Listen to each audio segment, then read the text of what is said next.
Beautiful. Welcome everybody to another episode of Panoramic Perspectives. We have a very, very special guest today. I was fortunate enough to meet her at a cricketing event, and it's fitting because she is the captain of the American women's cricket national team. She has dedicated a large part of her life to playing the sport. She's a mother, she has spent time working in the corporate world, and just overall someone that I think we can all learn from. There's such an incredible story here. So I think we're so honored to have you here. Thank you for joining us. We're very glad. We've been very excited for this one for a long time.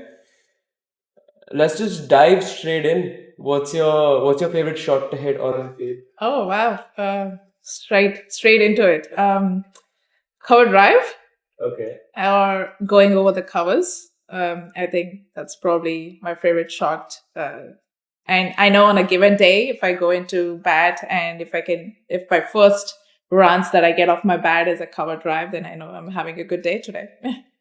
Is that why Dravid is one of your favorite cricketers? Is it because of that cover drive that he has? Well, I think maybe because a lot of things, I think I've watched Dravid very closely, and I think it's his work ethics more than anything that actually kind of like attracted me towards, trying following him. I know him as a person, also a very organized person, and like, being disciplined. I love structure. And I think Dravid comes across like that. And I've seen him very closely in KSCA where I grew up. So I think that's what kind of like maybe got me closer to him. And I remember as a kid, I always felt like I was going to probably marry him as well because that's how much I followed him. You said in one of your interviews, you also said Gilchrist was one of your favorite cricketers. So you've already spoken about Dravid. How did would you admire about Gilchrist, and how has he shaped the way you view cricket and you play cricket? I think it's his keeping. I think because I'm a keeper as well, I think what I followed Gilchrist was his keeping a lot more. And he was keeping in an era where Shane Warne was bowling. And I think, I remember actually keeping for Anil Kumble once in one of the net sessions in KSCA.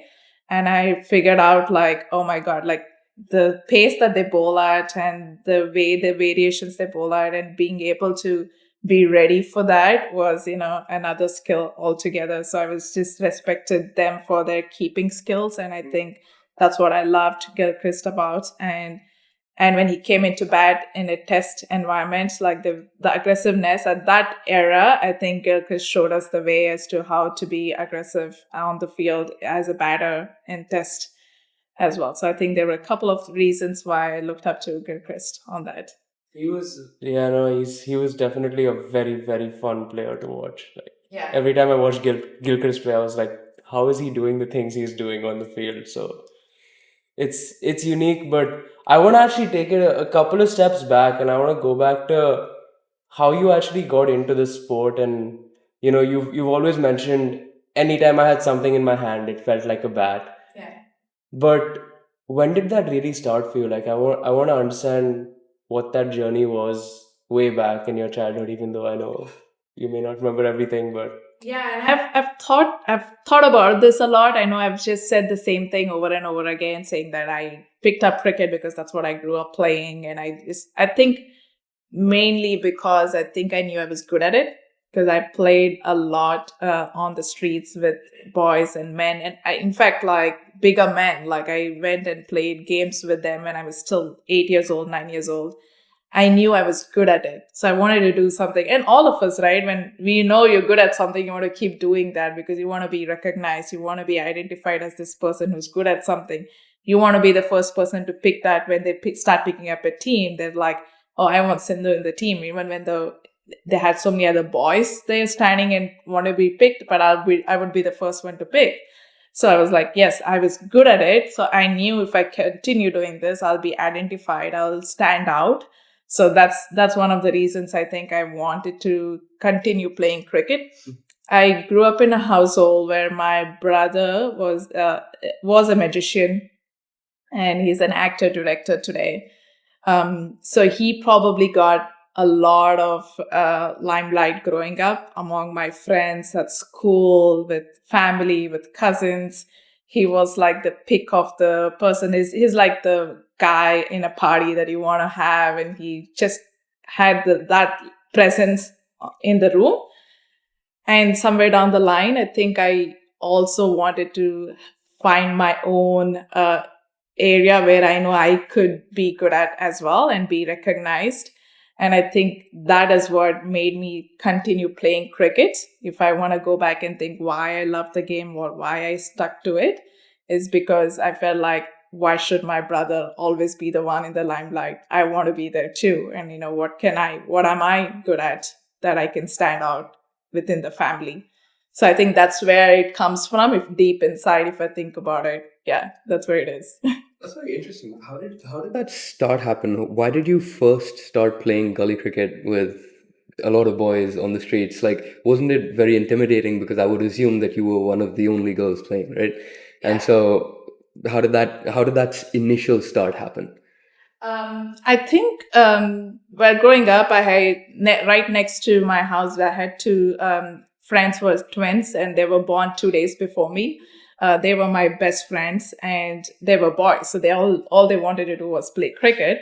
So they wait for me to hang out with them, and at that time was only to play cricket. And everybody around me, all the girls, wanted to play with dolls and play kitchen sets, and which I did not like. And I talked about sports, I talked about cars, I loved talking about if there was a WWF fights happening, I would like to talk about that. So girls did not relate to me, and I very quickly got to know that anything they were speaking, I was not relating to them either. I didn't want to play kitchen sets, I didn't want to play with the dolls. I don't think I grew up like having dolls as well. So it was just that I knew I did not belong there, and I also wanted to be more with these two boys because they were twins, and like they're 2 days apart, so I knew that I wanted to spend more time with them. We went to same school, so they wanted to play cricket, and I was like, okay, the only way for me to spend time with them was to play cricket as well. So I picked up the bat, like I was like, okay, I can do this with them, and eventually I knew I was good at it, and then I stuck to it. And there was never any fear, never any intimidation, not of the men per se, but just you're good at something, but then you're also going in to start playing it on the streets and learn it, and you've eventually made a career out of it. But at that point, was there any fear that you felt doing it?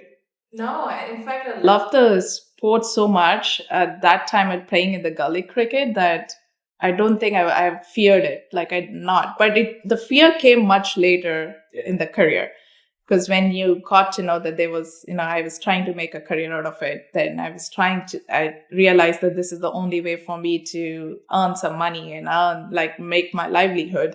The fear came in then, I think, which is what we should be talking about. But when I was playing gully cricket, what made me start this game was the fun of it. Like it's the passion, it's the fun, like being out there, failing and learning, and then next day coming back and being able to, like, you got me out yesterday, and I'm going to make sure that I don't get out. Playing test cricket on the street, I've batted like 3 or 4 days not getting out because I'm like, okay, you cannot get me out, and I can bat for days. That is what you play for. You play for fun. But I think the fear came in much later on in the career. Now that you brought it up, let's talk about that. Yeah. So what keeps you going in the sport of cricket after you took a break as well, but then you got back to the sport. You also have a full-time job outside of the sport. So with all of this that's going on, what drives you to continue playing it at a professional level and continue to captain the team and do the best you can for the country? Because like that level of competition, that takes a lot out of you, right? And you could just play the sport for fun while you do everything else that you do in your life, which that's a lot to manage. So why that drive? Like, why do you want to play it so competitively? Yeah, really great question. Why? I think I somehow down the line feel like I identify myself as a cricketer more than any other hats that I wear, like a mother or a wife or a professional. I mean, controversial, but I don't think so. But I think I'm just being honest in saying that that is what I identify myself more than anything else. So I think that that is why I want to continue doing this. And that what do you feel on the field when you're competing, whether you lose or win at the end of the day, the process of it, the high that you feel, I don't think you feel anywhere else. Like I'm a Salesforce implementer. So when I'm building products, I'm shipping products and I'm like getting my engineering team to work. And when we go live, you don't feel the same high as when you have been on the field competing against Canada. And then you know that, it's do or die. You don't win this game, you'll not have cricket for 2 more years, because that's the only way for you to qualify for globals and go play in a bigger area. So you don't feel the same high. I think that is what keeps you going. And also the relationships that you build on the field, like the team, this particular team, I've seen them grow since, some of them playing today were like since they were like 10 years old, 11 years old. When they picked up the bat, I was around them. And then to see them competing at this stage, just being out there and making a difference, I think it's larger than anything that I do. I think maybe something that comes close is probably motherhood, because I'm making an impact on my son's life. But other than that, I don't think any other role comes close to what I do on the field or off the field as a cricketer. Interesting. Yeah, one thing you brought up there was identity. So I definitely want to dig more into the cricket, but you said identity, and like you identify yourself as a cricketer. Also, you said growing up, like you got along a lot better with the boys, doing a lot of the more boyish activities that would generally be considered boyish activities, like playing sports or WWE or whatever the case may be. How did that affect your identity and your view as yourself while you were growing up? Because I feel like, at least for a kid especially, right, that can be a very confusing time, especially if you're not conforming to certain societal ideals that are expected of you. How did you navigate that as a kid? I think I was very fortunate that I had parents who encouraged me to be the person that who I am. So they did not force me back into traditional upbringing and being like, okay, you're a girl, you're not allowed to do certain things, and you cannot wear shorts and run around on the field. I'm talking about this is in early 90s in India, where all of that was still looked up as like not acceptable as a girl. So, but I have a mother who was very sure that this is the way she wanted to bring up a daughter. And in fact, I think she wanted me to be a little bit more daring than my brother. I feel like he's more a mama's boy still, and still kind of like wants mama around all the time. But I wasn't like that. She made sure that she wanted a daughter who was more daring, who was doing stuff that I wanted to do. So it made it easier that I didn't have to deal with it at home, which gave me the confidence when I was on beat in school, when the boys were like trying to bully me and be like, hey, you're not allowed to do this as a girl. Or at college, where obviously I went into a co-ed education, so I was very sure of that. I didn't want to go into all girls, so I wanted to go into a co-ed education, though I was getting scholarships with all girls school. But I was like, nah, I can't do that. So I think the confidence that I had at home, I think they accepted me for who I was and never questioned me for what I was doing. That gave me the confidence to go back and be myself and fight all of these traditional values outside the home. I think it all starts at home. How much? Yeah, I was gonna ask just about that. We grew up as sportsmen as well. He's a golfer. I grew up a tennis player, and you're so right in saying that it all starts at home. You need the support system. You've seen a lot of different kind of people over your career, I'm sure. Have you noticed that there's some people who came without the same level of support from home, and how that's impacted their identity versus what you've been able to build for yourself? Yeah, it was also mostly those are the ones who, in my era and today, who I relate to are like people who stuck up and still are around in this in this environment or in the cricket community are the people who had a little bit of support system, because many others dropped out. Like today, I'm here sitting and talking, but there are many other stories that never made this story because they dropped out earlier because they didn't have support system. They didn't have the right people around them. They didn't have the godfathers or the godmothers that they, as they call us. Today I'm able to talk about it, but there are many others who dropped out of the race much earlier, for not because they didn't have the talent, but just because they weren't there at the right place at the right time, didn't meet the right people at the right time, just wasn't like lucky enough to be where I am today. So I think definitely it impacts them. Maybe they're sitting down today, sitting like, maybe I should have pushed a little bit more harder. Yeah. Right? But otherwise, whoever we see today in the community still sticking it out there, they definitely have some kind of a support system that's made them come where they are today. How much how much of a role did luck play for you? And do you feel like there was a moment where you got that luck which reinforced kind of your journey and the fact that it was needed in that moment? It's funny that you asked that, because I was talking about this just yesterday with Ani in my practice session.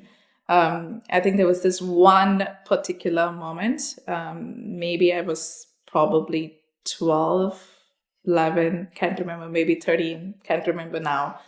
I played for Karnataka, which is a state in India, and then I grew up playing sport for cricket for Karnataka, and there was a former India player called Karuna Jain in the Karnataka team, who's a keeper batter.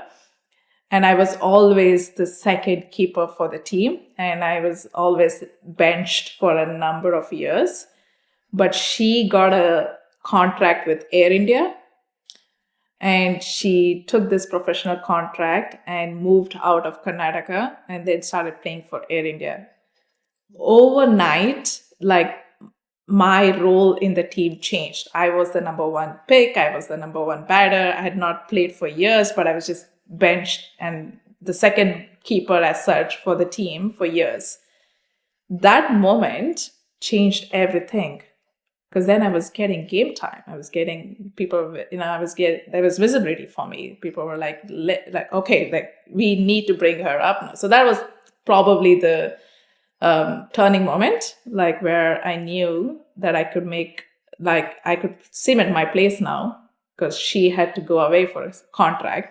I had nothing to do with this. It just happened that she picked her professional contract, gave me my life.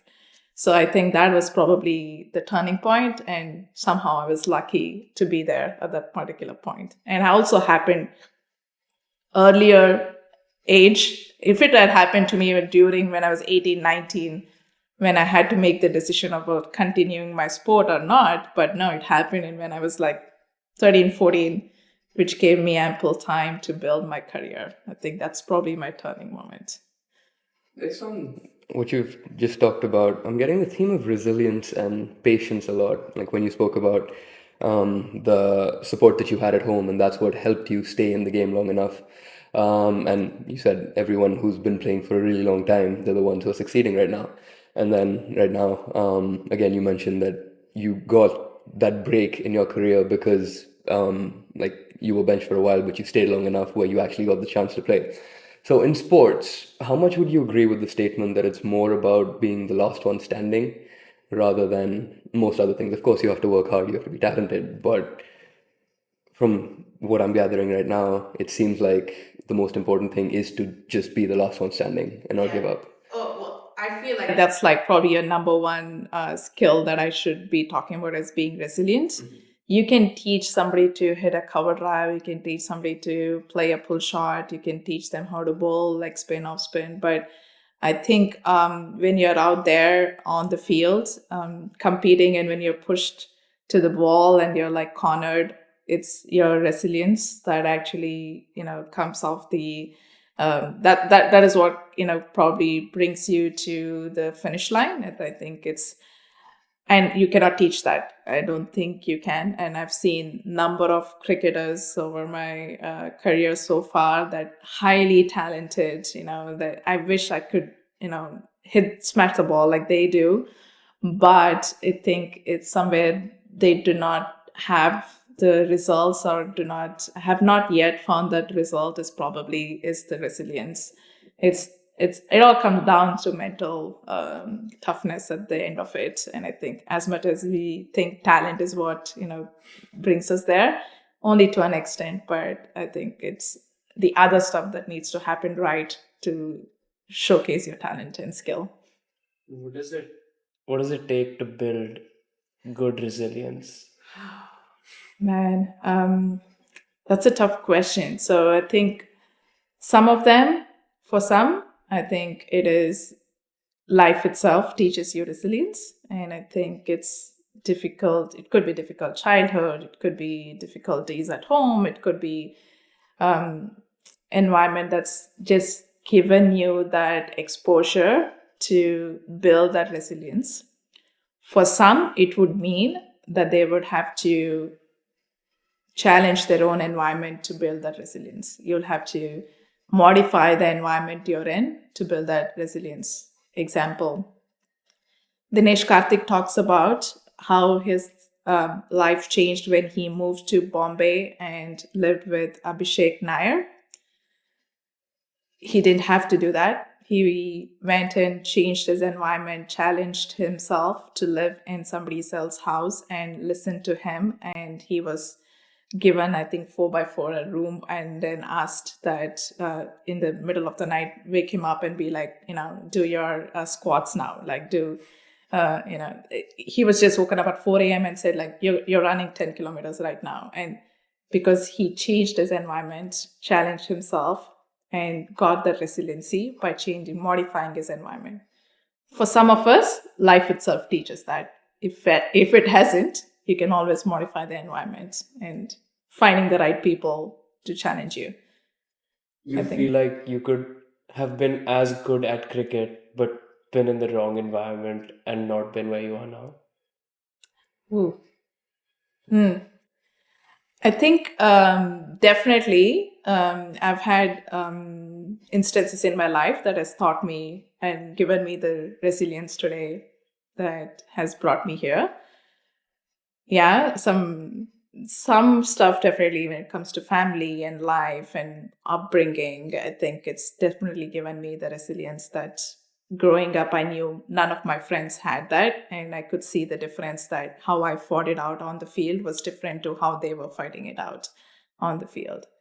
I just had that. I think I was fearless because I knew that if I can survive what was happening outside the field, I can survive somebody pulling at me and asking me to hit this ball. Like, I can survive that because I'm surviving much harder things outside the field. So it was easier that way to fight it out.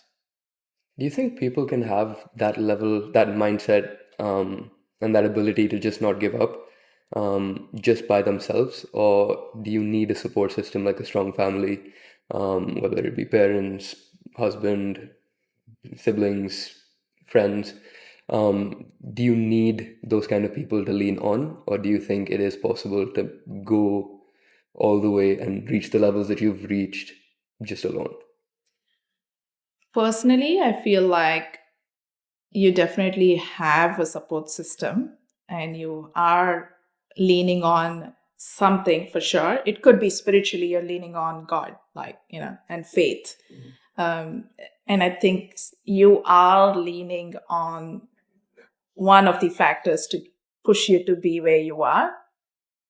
If you talk to anybody, I think that person or that particular it will be different to each one of them, but I think you're definitely looking at having that kind of a support, be it friends, family, like you mentioned. I think everybody at some point of your life and your phase to play that role. It's not always the same person. I feel like every phase has different people who's made an impact, and same with me. And I think I've had over the years, different people who have come in and made an impact and eventually pushed me to who I am today. And the same way, I think, everybody had their phases. It's hard to say that you can all do all of this all by yourself.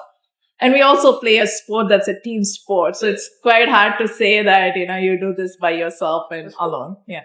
I'm glad you bring that up because I do want to ask you your perspective on just individual contribution versus teamwork. So in one of your interviews, you said that after every game, your mom used to ask you if you won or lost and how the team did rather than how you performed in the game. And that instilled in you that perspective of just teamwork, and it's more about how all of us do together rather than your own individual contribution. But in any team sport, don't you think the best way you can contribute is your own individual contribution and do the best you can? So yeah, I'm just trying to understand like where you lie on that scale of individual contribution versus no, it's just about teamwork. If my individual performance is not as important, like in the grand scheme of things, like I understand what you mean, but on an individual level, that's the best you can do, right? So True. Yeah, I have to put my leadership cap on over here. I think I've led this team for so long now, say 7, 8 years now. When I'm on the field, I cannot be thinking individually. Like it's absolutely not possible. I think I have changed my mindset a little bit. I think it has happened over a course of time. I won't say when I was playing at 16, 17, I was thinking like this. I was definitely not. But now I think, when I'm on, it also takes off a lot of pressure off you if you are thinking for the team and not for yourself. that takes pressure off. That doesn't add more pressure. It doesn't add more pressure. In fact, takes the pressure off you because you're not thinking about, I need to make a 50 today. I need to make 100 today. You're thinking about the team right now needs me to build a partnership of 50 with this person. And that is all you're thinking about. Like you're thinking about, okay, 10 runs, 10 runs, 10 runs, 10 runs. That's 5 and it's 50. You're not thinking, you don't think about this is what I have to do. You're thinking about together as a team. And that takes off so much pressure off you. And you can ask any other cricketer too. When you put the pressure back on what the team needs, it's a weight off you. It's just definitely a weight off you. So you never feel like that there's a reliance on you as captain to keep showing up because that is your role at the end of the day is to just keep showing up. Oh yeah, there is 100% pressure on me when I have, like, especially I think the last couple of years has probably the pressure has gone down a little bit because the girls today are a little bit more mature. The performance are coming in now because they are now being in the system for a little bit longer. But when we made that conscious effort to move to a much younger side, the 2 years back me was definitely a different person when it came to on the field. I restricted my game a little bit more. I was not playing as freely as I do today because I knew there was pressure that I got to carry the team forward. Like I had to, because these girls were much younger. I couldn't have relied on them. So yes, it has changed over the years. But yeah, there's always pressure. You have to show up. It is always there. But I think over the years, I'm able to say this today because I do not rely on cricket being my livelihood. So there is not pressure for me in terms of like, if I do not perform today, that's the end of my career. It isn't like, it's not my career. So I can be a little bit more freely and talk like this because I'm wearing a different shoes today. There's so much to dissect there though, because we've seen with a lot of sports, one pressure it either is going to make you or break you. But before we get to that, I want to touch upon the latter piece. You said it's not my livelihood and it's not my career. For a lot of people who play sport, their aspiration is that it is their livelihood and their career. Why do you feel that for you you've been okay with that, or is there kind of like a journey that you're taking to try to make it your full-time career and get away from everything else that you're doing? Do you want to get away from everything else that you're doing? That's it. Ideally, I would want to. I think, like somebody, I think we were at a pizza party in my workplace 2 days back on a Thursday, and they were like, You eat pizza. I do not, but yeah. No, I do not. But I haven't had pizza in a long time. But one of the questions one of the consultant was asking, who's in her 20s, was like, she just brought it up and just said, if you did not have the constraint of money, didn't have to pay the bills, what would your career be? Was one of the questions to the room. And then I didn't even have to think twice. Like I knew I wanted to be in cricket. Like that's the community that I want to be. I'm playing right now, but I know towards, there is an end to it, much more closer than when I started. I know all of that. So I know to an extent that this is where I want to make my career in the future. But currently, cricket hasn't grown as much in the US for me to take that call. I think you can, like I could be doing it as a full time, but I'm not there yet. I think it'll take me a couple of more years to get to that position where I feel like I can do this for full time. Not as a player, but I think as a coach, maybe. That's my next passion. Like I feel like I definitely have something to give back. So yeah. Do you feel like the fundamental issue is that there's not enough investment, particularly in female cricket in this country? Yes, you hit the ball, like, yes, you hit the nail, but not enough investment yet. We don't have, we don't even have a calendar. Like as a player today, I don't have a schedule, like as to what you do the entire year as a cricketer, what tournaments do you have? So we don't even have that yet. So, for somebody to take a call and be like, hey, I'm not going to be doing this. I'm not going to be working in corporate world and I'm going to go towards and play cricket. And that would mean that you have to be a visionary and eventually think in a few years down the lane that you took the right call and, take that risk. Yeah. I don't know if I'm there. I don't know if today, if you ask me, will I take that risk? No. I have a young family to think about. Maybe when he goes away to college, I'll be like, nah, sure, I can, take those risks. Though my husband feels like I should be taking the risk right now, but I think personally, I just still feel like it's not there yet for me. For others, yeah, it might work out, but for me, because I want to still play too, so I think it's just not there yet. You said your husband she says you should take that risk right now. You also took a break for about, I think it was 2 years from cricket when you moved to America, but I think he was the reason that you got back into it. What what kind of relationship do you have with him? It seems like he always pushes you to follow your dreams. And so, like, what side does he bring out of you? And where do you think your cricket career and your life in general would be if he didn't push you in those directions like he does? Yeah, I don't think I would be here. First thing, I think he is probably my biggest fan, and I think he follows every ball, every moment, like what I do. Like even today, I'm here. I'm actually spending the night, like this weekend, at a friend's place because I can get 2 days of practice and then I can head back home. So it's he's always there, supporting me in a way that no other person could have supported me.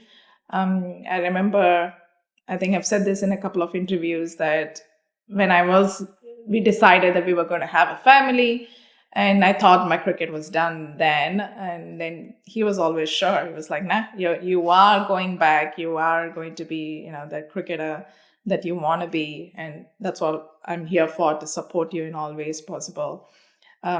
Because I think what he tries and tells me, which I totally agree. anybody can build Salesforce products. Anybody can go work in corporate world. It's not rocket science, but what you do is unique, and I don't think anybody else can go play cricket the way you do. So he says that if you have a talent like this, like, why would you not do it? Like, he fails to understand when I say, hey, I need to work, and he's like, I fail to understand this because nobody can do what you do, but you can always come back to corporate world. It's like, you can always come back, but this is the time for you to be playing when your body is allowing you to play. So why not? So I think the relationship, otherwise I don't think I would have been playing cricket. I think I was lucky in so many ways for him to be supporting me and finding a partner who thought that my passion was his passion as well. So well articulated and so heartwarming to hear. Like, I'm glad you shared that. That's really nice.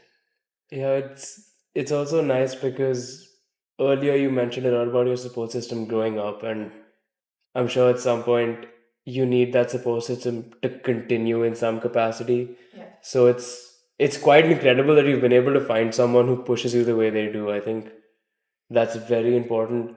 But on the family piece, you're married, you have a kid, you're balancing your corporate life, captain of the American cricket team.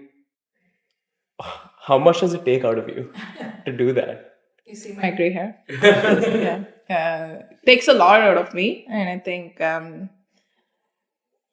don't think I on a given day. I've also said this when people ask me how do you manage this. I think on a given day I wake up and think about what role is a priority today. There are different hats that I wear. I can't be a mother all the time. I can't be a cricketer all the time. I can't be a professional all the time. I can't be a wife all the time or a daughter all the time. So I have like different hats that I wear. Every day, my number one changes. Maybe today I'm a cricketer, and that's my hat that I'm wearing today.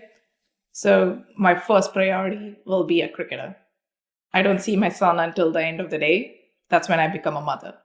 Then cricket falls down in the order of like the pecking orders. It becomes the last priority once I meet him. And I've switched off on cricket. So that was important for me to start understanding because it wasn't easy. Like somebody asked me, like, did I do this right from the day one I become a mother? Absolutely not. I was torn into pieces. Like, I had no idea what I was doing. I wanted to give up one of the things, like I didn't know which one. But then finally I understood I can't be perfectionist, and which I think is my problem. I want to be perfect in everything. Life taught me that you can't be, because you have so many things on your plate that you can't be perfect. But you pick what you want to be perfect on a given day. And at a given moment, you can be that. Am I thinking about my son right now and thinking about what is he having for breakfast? No, I don't need to because I'm not there. So I don't have to be a mother right now. I'm not a mother right now. But when he's around me, am I a mother? Yes, I am. So people don't understand this. They always think like, oh, once a mother is always a mother. Like, it's a nice saying, it's a cliche saying, but I think understanding that you don't have to have that pressure of always having to be one particular role is important. Like compartmentalizing your roles is important for, I think, being the best person you can be at that moment. I feel like another underlying theme I'm getting there is trust that you have, especially with your husband. Like one of the things you said was, I don't have to think about what my son is doing right now, what he's eating right now, all of those things. Yeah. And just underlying, I would assume that that's because you trust your husband wholeheartedly to take care of whatever he has to take care of when you're not around.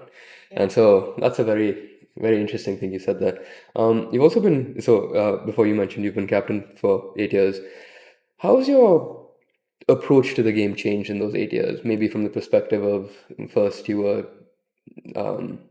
trying to lead the team, coach the team, maximize your individual contribution, and maybe over time you're now looking to groom the next generation and see who should replace you as captain, what the team should be like, all of those kind of things. So how's that dynamic and your perspective changed in the game over the years? A lot. I think as a leader as well, I've grown over the years. When I first captained the side, I think there was a lot of doubt in myself. I debuted as a captain to this team. So when I moved over here in 2013, we didn't have cricket. USAC was suspended. So it took a couple of years, and I played a lot of local tournaments, build the cricket community around me in terms of like them understanding who I was, building my own identity in US. So when we when we did make the can I have water? Yes. You don't need to ask us anything. So when we did make it to have our first Americas or whatever, when I debuted, was 20. It was in 2017. Handed me the cap as a captain.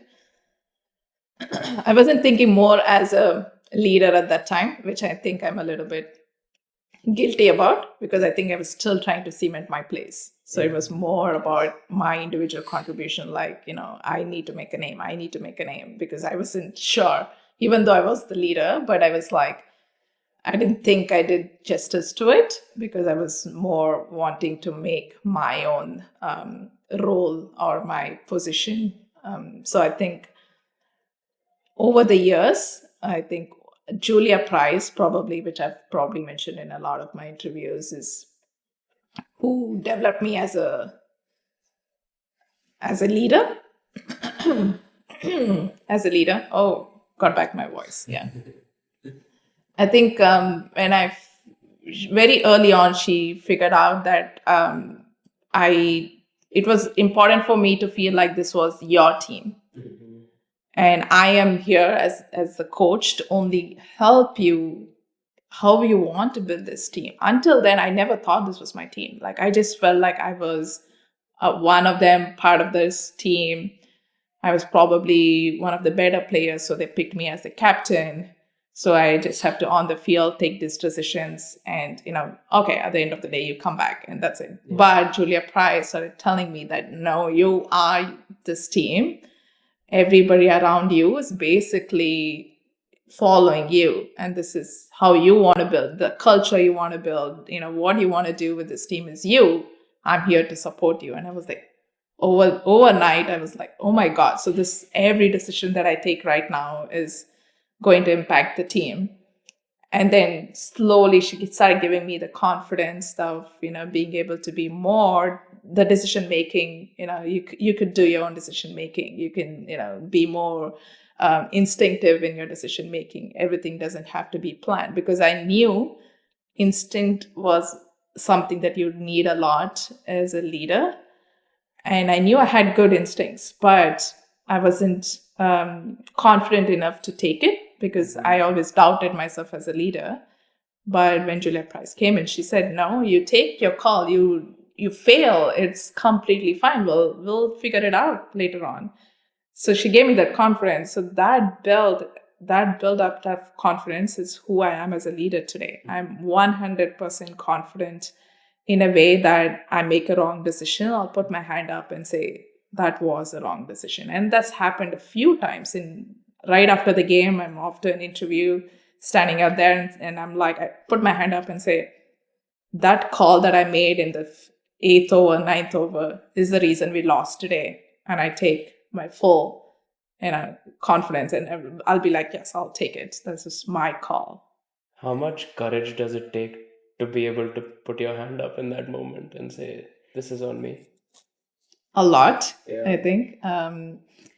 Also, what actually makes you take that is because you build an environment or the culture within the team where it is okay to be wrong and you're still supported.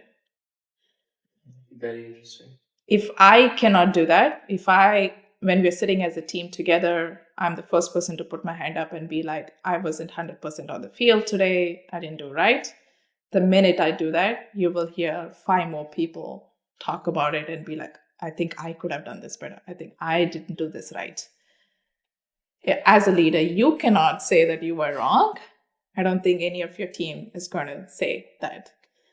So I think it was important that I realized that I will only expect my team to do things that I will do, like I'm able to do.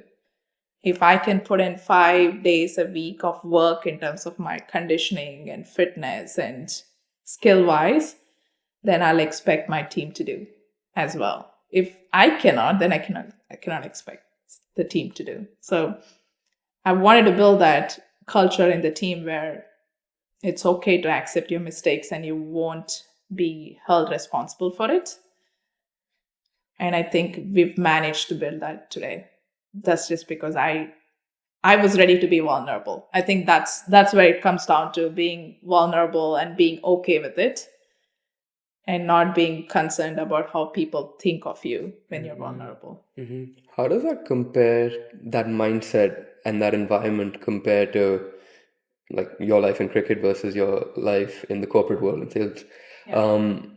Do you feel like it's a lot more merit based when it comes to cricket? And that's why you're happy being vulnerable, because I mean, at the end of the day, if you're doing the best you can, it is what it is. But whereas in the corporate world, maybe there's a little bit more, it's a little bit more political, and so maybe you can't open up as much, you can't talk about these things. And so, yeah, what are the two different environments like, and how do you navigate each one differently? Okay, that's a very interesting question, because I think about this a lot, and I talk a lot about this a lot in my corporate world with my leadership and my managers. But I think what I have done over the years is brought my vulnerability from sport into corporate world.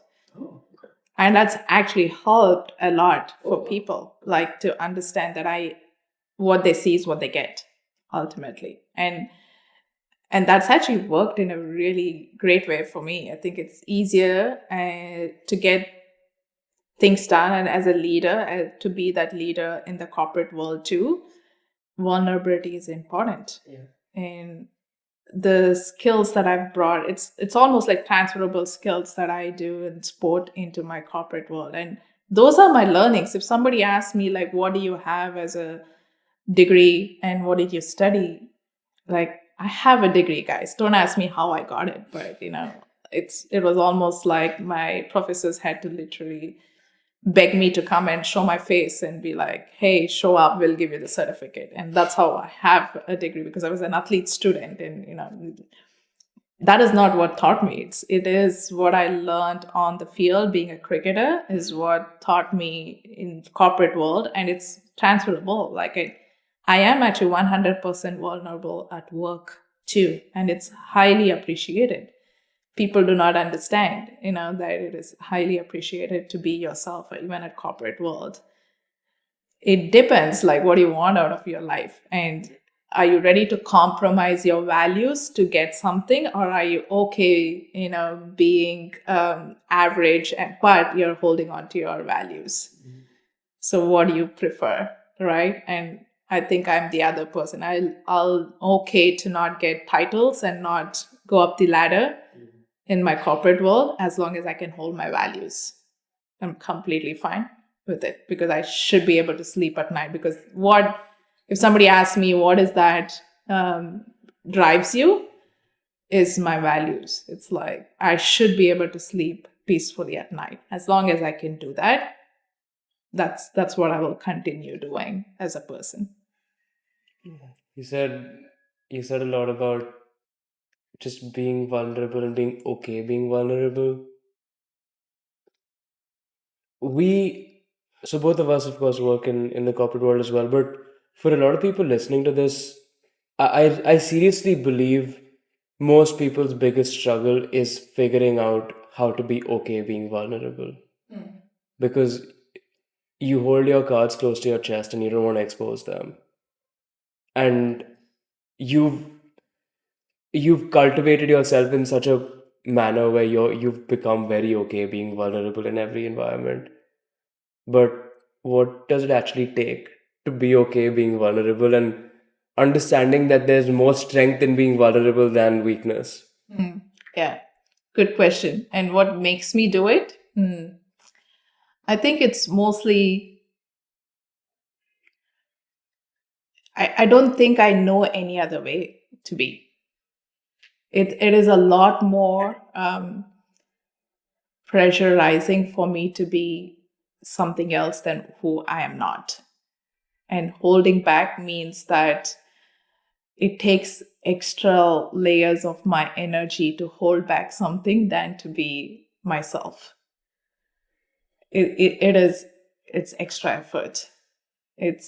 I do not know any other way to be. Like, when I was younger, I had the time and I had the I had the zeal in me to maybe perfect myself and say the right things at the right time, and what should I be like, how should I be sitting here, how should I be making an impact here.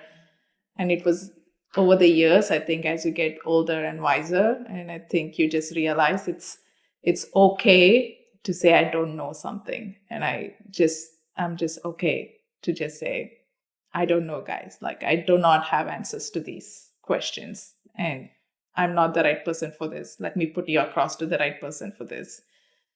Like, I'm okay doing that at workplace, because I think I've learned a lot more when I've said I don't know something than just trying to say that I know and winging it doesn't happen. Like, I've learned a lot more by saying I don't know. And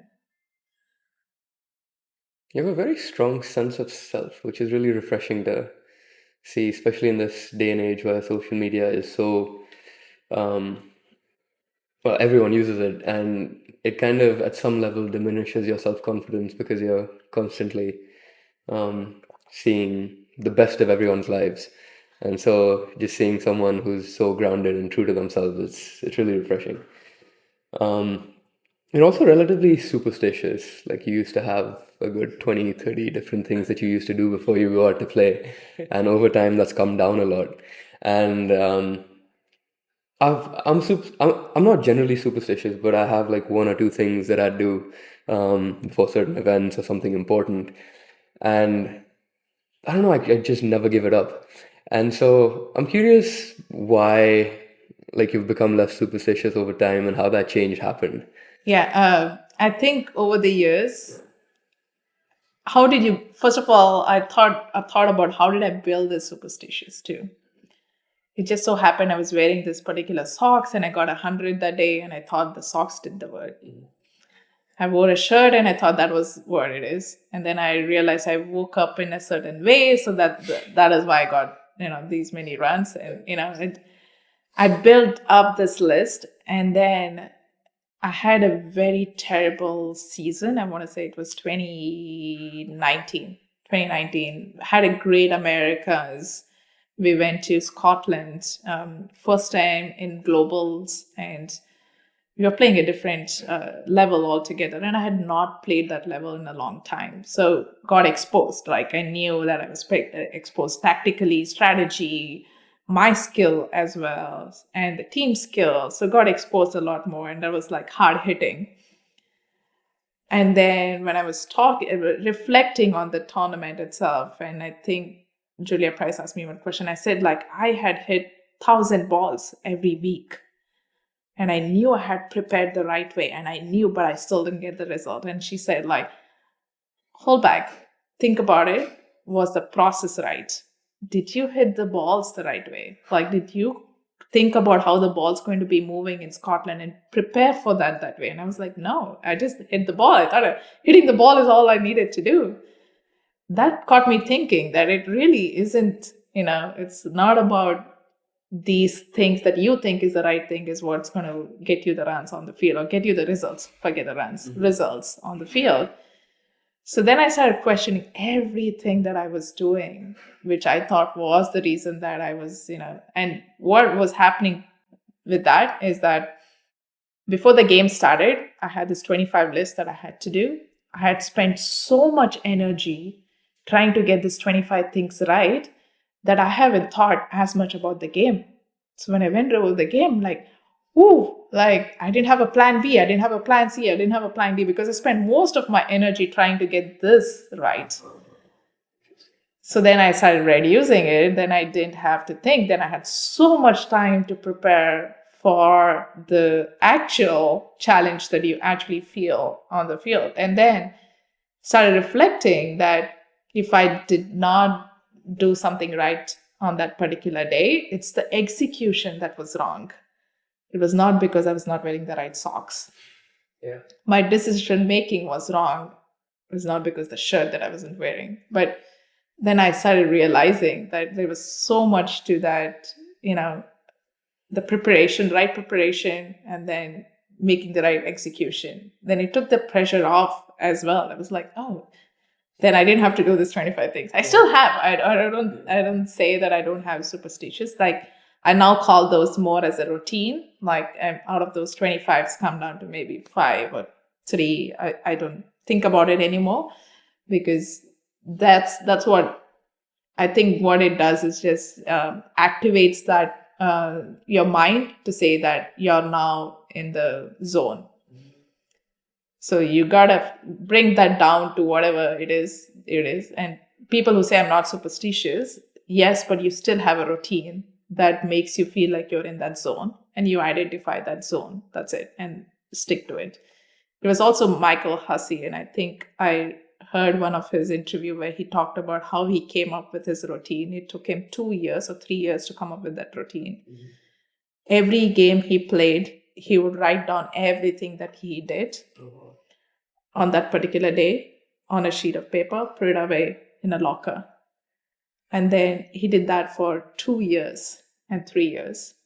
After that, he went, opened up the drawer, put everything together, and he saw what was the theme and what did he do right and what were the games he got runs and what he had done right on those particular days. And he saw a theme. He understood that this is what he had, this many hours of sleep I needed. This is what I needed to eat for breakfast to feel 100%. This is what I had to do. So he came up with his routine for like after reviewing himself for 2 to 3 years. So when I was hearing this podcast was when I realized there is a process to coming up with your routines as well. It's not that we come up with like get up on the right side, get up on the left side. It's not really that. Then that is a routine. Like what do you eat, how much you sleep. That is what makes you prepared for that particular challenge or the game on a day is what you do process. I don't mind calling that as a superstitious because what that is making you do is actually prepare you the right way for the game.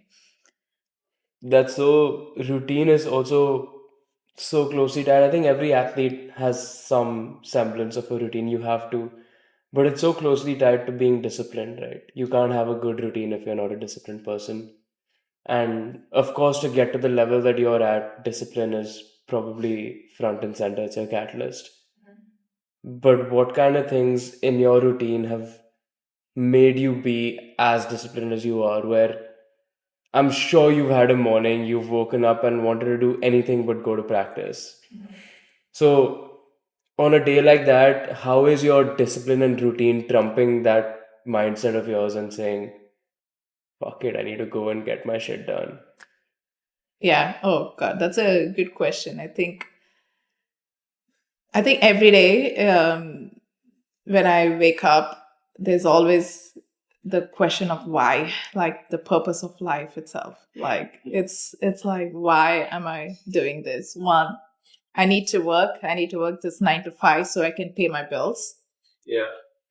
And then only then can I know that I can be a cricketer if I can do my 9 to 5 and pay the bills. And then, I can be myself. And it's a lifestyle change to being kind of disciplined. Something that my husband always tells me is like, if my son doesn't pick up anything and just picks up the discipline that you have, that is all I want him to pick up. Like, forget everything else.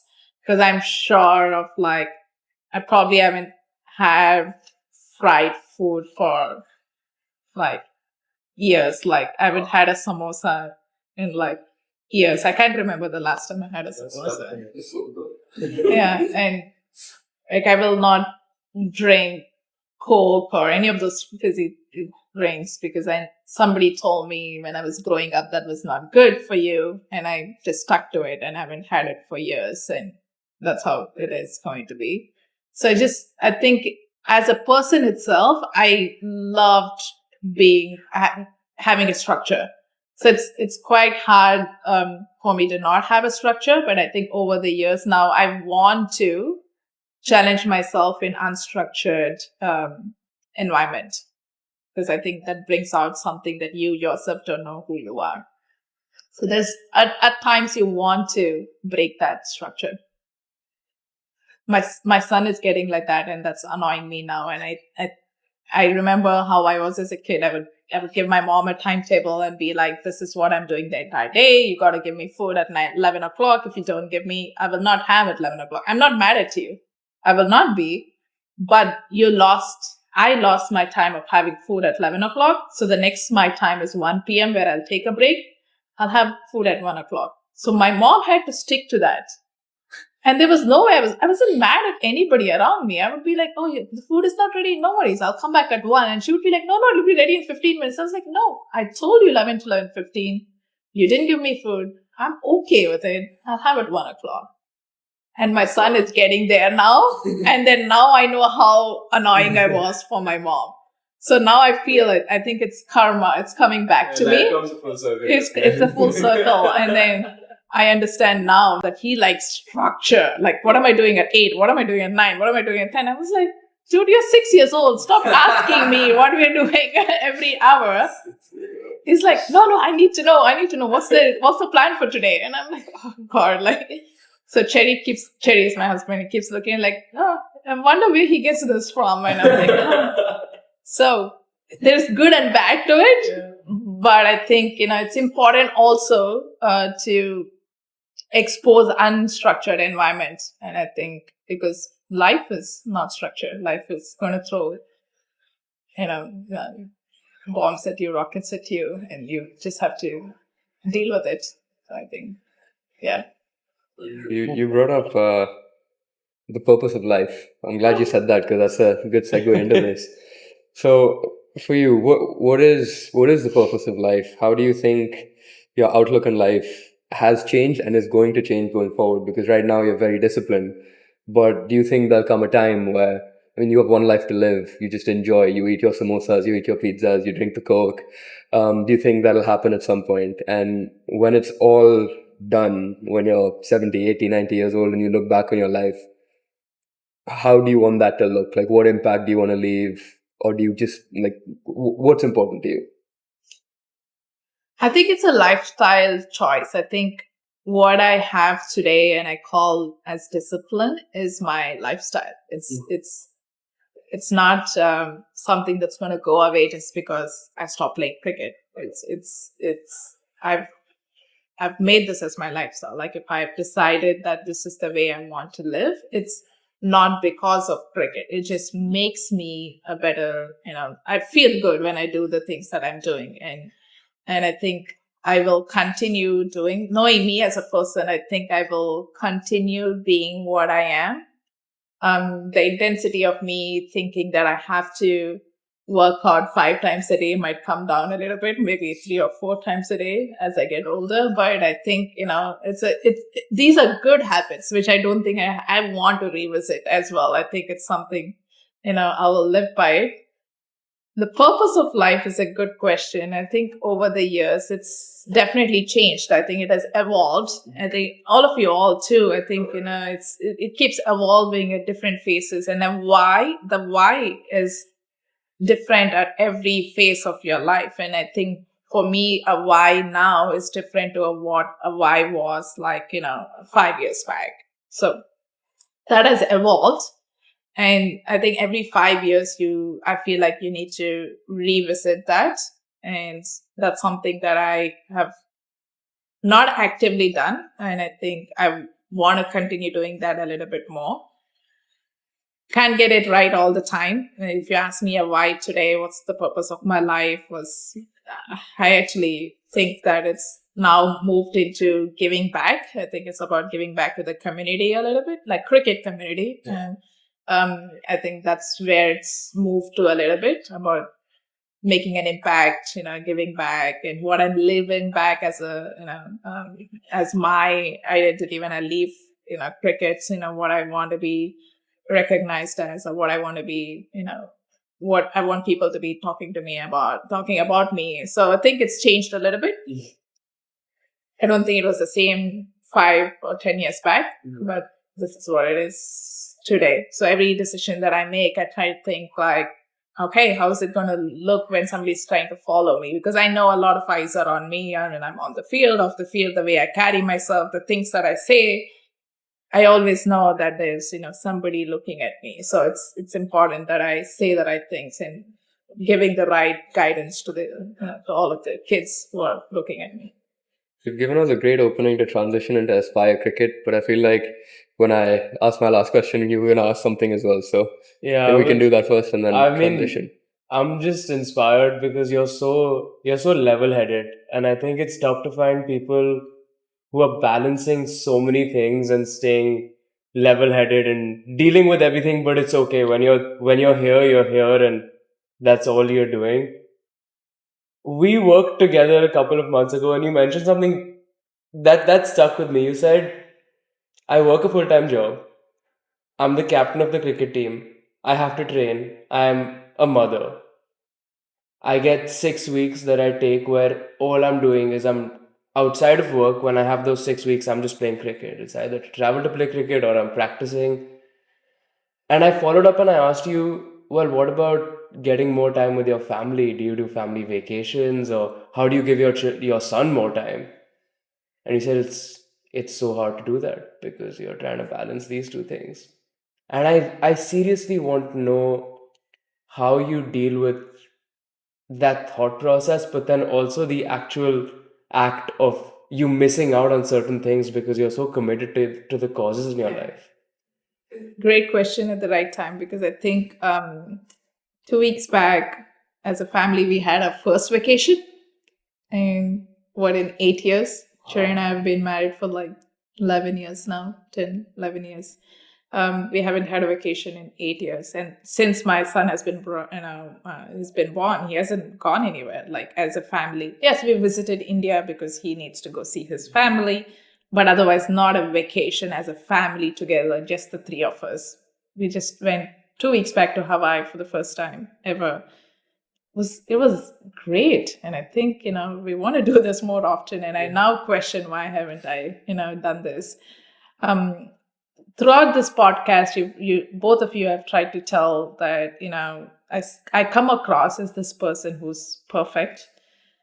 I think I want to make sure to tell people who are listening this that I am not, guys. Like, I have so many issues in myself. Like, I know, like, for example, I can be controlling, over controlling when it comes to the things that I want to happen in a certain way at home, or be it with my husband.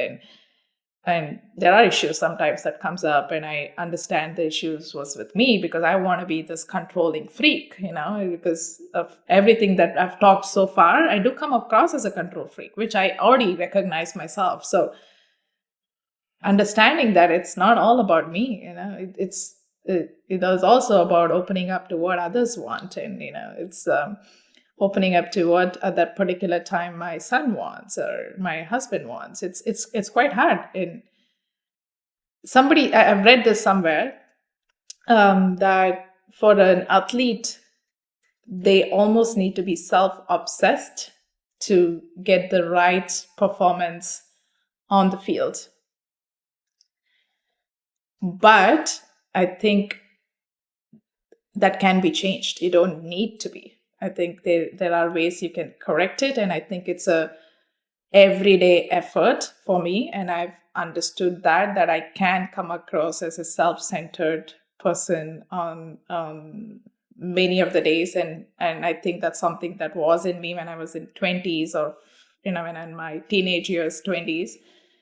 Over the years, I've recognized that, and it's an everyday effort for me to not be self-centered and grounded to that particular moment and understanding what others need at that particular point. And it's an everyday effort. It's taken me time. I've also been somebody who was egoistic when I was in my 20s. I've given that up, and it's an everyday effort. I'm not saying that I am perfect today. There are times when I will react because of my ego and then immediately reflect on it and be like, That was not my best moment.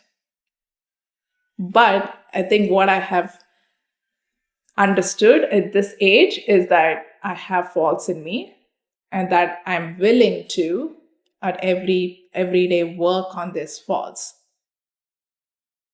Like the control freak, being the egoistic person, being self-centered, all of these are like my faults, and I recognize it, and I on a daily basis work on these.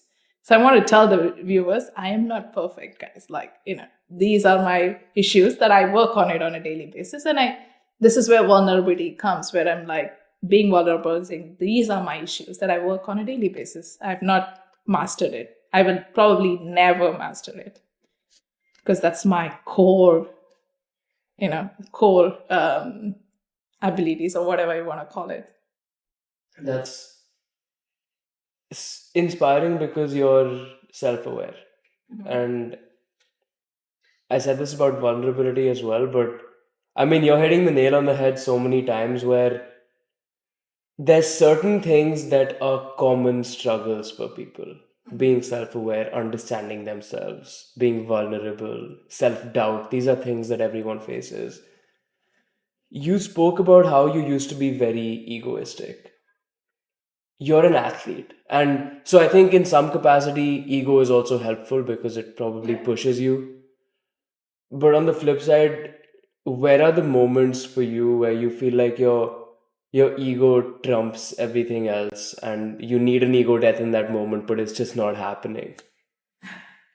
Where I need my ego, yeah, I think most times it probably is when you are when competing against an opposition, is on a given day on a paper is probably better than you, and they're making you feel that as well, like, it's they're throwing at your face at it.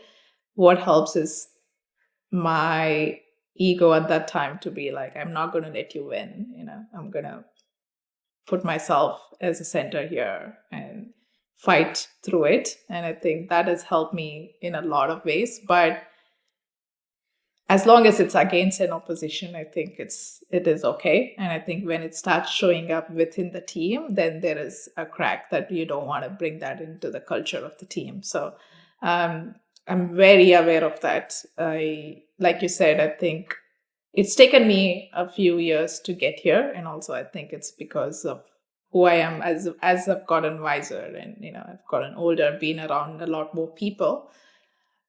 It's opened up my mind to it, but like I said, it's an everyday struggle. I grew up in a household knowing my dad, and we're all Leos, and I think it came up. Was very all of us in the house. My mom is a Cancerian, and we three are Leos, and we are we are the lions of the house, and it's pretty obvious in the way we think, and we grew up that way. But for me, it was important to fight that out and to be who I am today. And obviously, Cherry, who I have today, is like really helped me a lot in fighting these things out, because he's the most patient guy I've ever met. I sometimes feel like he's a saint, and I don't know how he cannot. He doesn't fight anything. He doesn't. I haven't even heard him talk louder in this 11 years of my life, and I think I've picked up a lot over the years from that, because you're living with somebody who's almost a saint, and like, there are times when I have to shake you and be like, do you want to like have an argument about this? And you'd be like, actually no, and why are you acting like this? So I think it just helps that I'm with a person who's just like very calm, patient, and hoping that I can take some from him. But it's an everyday struggle. That is, again, unique because he's had an impact on your life. And I feel like the one place that we haven't touched on enough is being a professional athlete. You always have to think about money as well, right? For you, I think your angle is different. You have a full-time job. You can pay your bills. But let's talk about a world where that's not an option, right? You want to go all in on this. What is your specific relationship with money, and what do you see in the people around you when it comes to that, and how they're struggling to make ends meet or do something, this or that? Oh, it's actually a very hard question. You're asking in a community, especially the US community, that people who play cricket normally come from a community that they have enough to play in this community.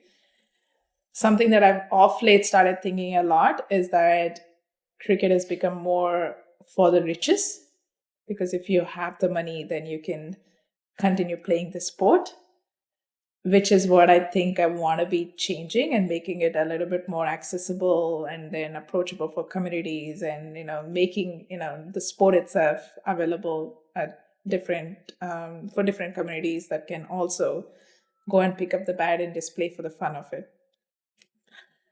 What's my relationship to money is a deep question, and I think it probably was a lot more important when I was growing up as a kid, and I knew cricket wasn't giving me enough, and I think that is why I made that decision at 21 when I had to walk away, because I had loans on my head, because I did my post graduation just because I wanted 2 more years of cricket, and I took a loan just because I needed those 2 years, because I thought I was so close to making to the Indian team that if I could give 2 more years, that I could get to play, and I would be able to pay back this loan. And obviously that didn't happen. So then I had to make that call of walking away from cricket and going and earning money to pay off my loan.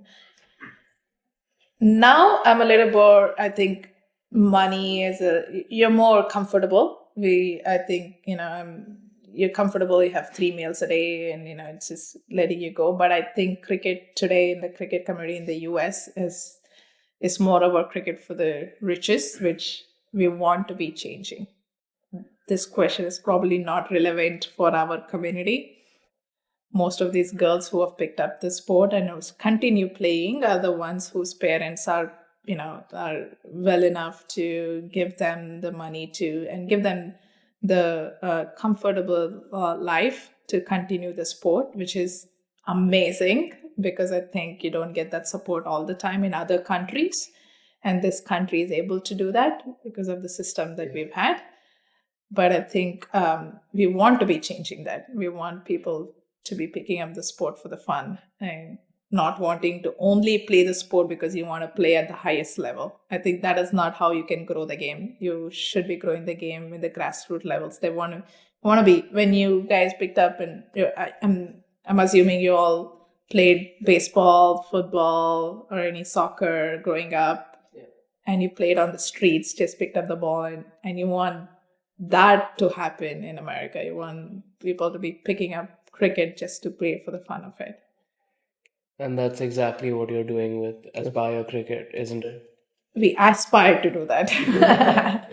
That is the vision and mission, and I think that's what we want to, and eventually probably hopefully get there. I think it's making cricket available and approachable and affordable. So that is why we started this Aspire Cricket, mostly also because we spent, as the four of us, Uzi, Oni, myself, and Pricey. Of course, we brought in Pricey. If you had left the three of us together, I don't think we would have done anything. But we were spending so much time on cricket, and I think one fine day we were just sitting on my couch and okay, what next? What do we do next? And we were like, okay, we were already giving back, why not? And then I remember saying yeah, but we need somebody who's able to guide us in the right direction. And I think because Pricey is my mentor, she's been around and helped me a lot personally as well in my life, and also with crickets that I knew. I reached out and she was like, yes, I think this is what is missing. And she's probably the one keeping us on track. Most of the times we can get, we want to do too many things. And then she always brings us back as to like, what are our values? Like, does that fall under the values of Aspire Cricket? So I think she keeps us on track. I think as the four of us together, we try and do our best, but I don't think we have enough time on our hands. It's picking up. I think hopefully we're able to. Something that I dream of and I keep telling is that my son goes to soccer. He plays soccer. This is fall season. I'm sure you, as kids, you all did it too. It's parents run, but there is an organization that gives you 12 games in this 3 months, 12 games, but every week you just go practice with the team and then you play a game. You build, just kind of a community around it. And I think that's probably the dream that I want to be building. We want to be building something like that within for cricket. I think as piloted as well, And that's the legacy you want to leave. So that's amazing. I think that is all we have time for. We know you have to go for practice, but just as one last question, if you could leave anyone listening to this with one piece of advice, what would that be? It's going to be resilience, isn't it? Resilience. And also I think anything that you want to do, I think having whatever your passion is, like stick to it. You'll eventually get the results and the process, like resilience that you said, stick to it. And that is all I did. I think stuck to what I was good at and eventually got the results for it. Just don't look at the results, but just keep at it.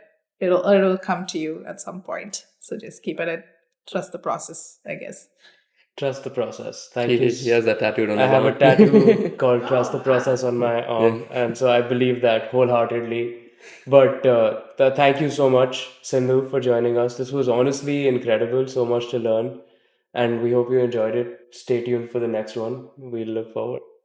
Yeah, thank you. Thank you. Thank you.